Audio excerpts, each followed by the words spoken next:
filming? Great. All right, this is the Angry Goat Pepper Co. Spoiler alert, I just filmed this one and the phone died. So let's try two.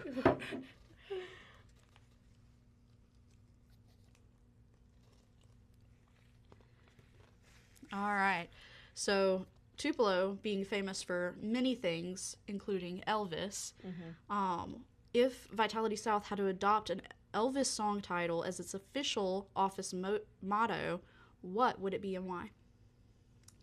I'm a lovey-dovey gal, and I would have to pick I Can't Help Falling in Love, because that's how I feel about every one of our clients. Corny but true. Everyone asks me like, oh, did you like this client? Oh, well, I loved him. And they're like, oh, we don't trust you. You love everybody. But our clients are the best. They are the best. They are the best. They deserve to be loved. Easy. Yeah.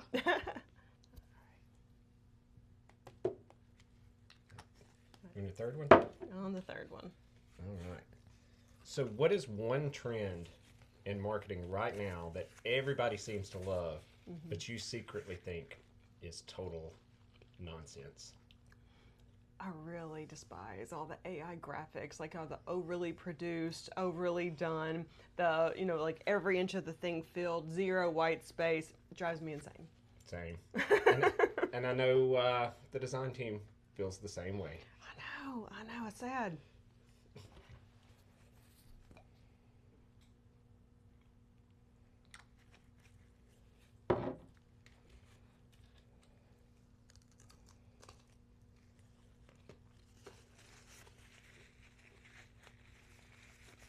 Okay. If you had the power to permanently delete one universally beloved food item from existence and everyone would just forget it ever existed, what are you erasing?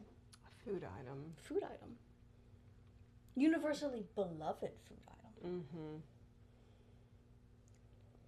A hot take? Sure. My kid's gonna kill me on this one. The regular butterbeer flavor. Like, I love the frozen and the hot, but the plain is just way too sweet, way too much.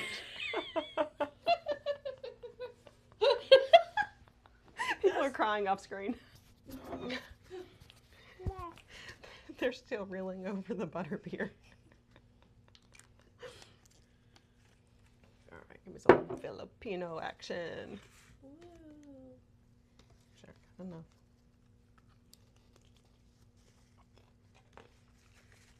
All right. Okay. If your entire life's work had to be boiled down to a single sentence or a single lesson for the next generation, what would it be? Ooh, my entire life's work. Helped a lot of people. Yep. Sure have. All right, let me try some of this whiskey smoked ghost. That one, the whiskey flavor was very strong. It was interesting.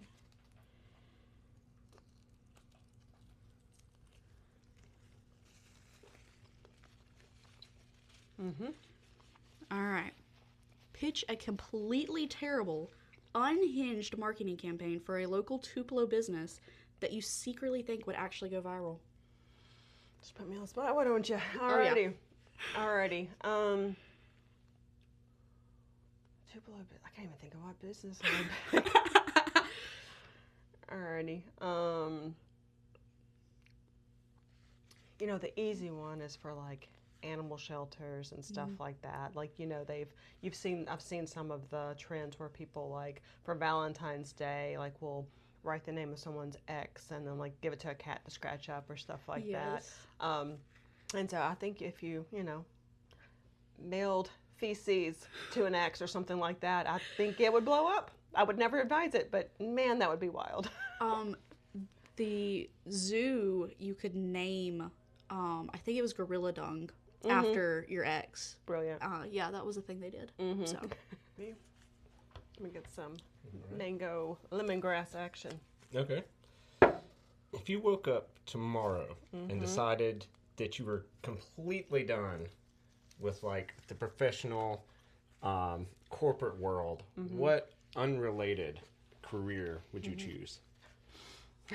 So one of Chris and our secret little, man, wouldn't it be great if we just went and did this instead? Let's move to an island, have a scuba shop. Scuba shop. Okay. Scuba shop. That's a good one. Yeah. That's cool. I could get on board with that.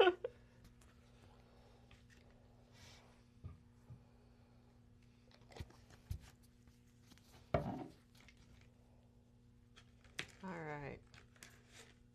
7-pot. I can smell that one. Jeez. It didn't taste good. It doesn't smell very appetizing either. I don't know if it's hotter than the last one, but it doesn't have good flavor. If animals could talk, which species would definitely be the rudest? And why is it the Canadian goose? I'm going cat. I'm going cat, Meg. Probably would be the cat. I mean, I think they would have some malicious side comment. No, don't get me wrong. I have a cat. Yes. I love my cat, but it's the cat. It's the cat. I can agree with that one. Yeah. All right, let me get some of your favorite. Oh gosh. My mouth is smoking. If this one's gonna do you dirty, I'm so sorry. Well, I've never asked y'all to do anything I'm not willing to do myself, so here we go. I'm getting sympathy heartburn over here.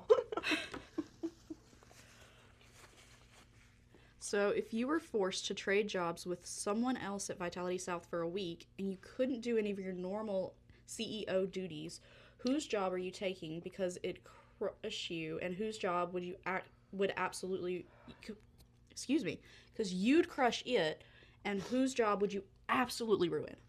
Ooh. Man, it would be great to be. I wish we had like someone that did just like answering the phone. That would be great. I would crush that. Just get to talk to people. No, just make them feel good. That kind of stuff. Yeah. I would crush that. Whose job would I absolutely ruin? It's got to be one of the software developers. I don't write code. I mean, Claude's come a long way, but it takes an architect. AI's got to be a good servant, not a good master. So I don't think I'd be a good master of it. You struggling, huh? Yeah. That one's bad. It's literally painful. Yeah, no, that And one's I bad. put a really big dollop on there because Oh, I'm yeah, like, I'm I not saw going to let that. anyone outdo me. Yeah, no, I Woo. saw that. That was... All right, no water. All right, number 10. Smiling through the pain.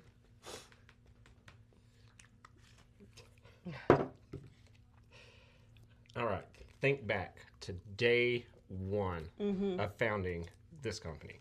If you could go back in time, what would you tell yourself? And what would be the one warning about the reality of building this empire? What would it be? Wow. I would advise my... Oh, say the question one more time. Okay. Take your mind back to the when you founded the company, right? So what would you tell yourself about building this empire? Like, is there some kind of, hey, don't do this? What kind of advice would you give yourself? First of all, I would tell myself it's going to be okay and it's going to work out. Obviously, that was always my hope, but there was many sleepless nights, especially when we went into COVID. And I had Right. 5 people on full-time payroll, and we couldn't make a single sales call, and we were only 6 months old. Like, there was many, many, many sleepless, scary nights. Not going to pretend like I haven't cried behind closed doors at home, because it got really, really, really scary. And I came here and put on a brave face and didn't let my people know how scary it was. But it was really, really scary. So really what I want to tell myself is going to be okay. But also, I would also want to tell myself to slow down and really think through decisions more, which I feel like I've gotten a lot better at that. Before, it's just like, oh, shiny toy, let's do it, And now I'm kind of a little bit more, okay, well, let's think it through a little bit. And I've slowed down just a little Yeah, bit. solid advice. And Yeah. now look at you in here eating hot wings. I should have thought it through. Right. You've come a long way. That's right. Thanks, guys.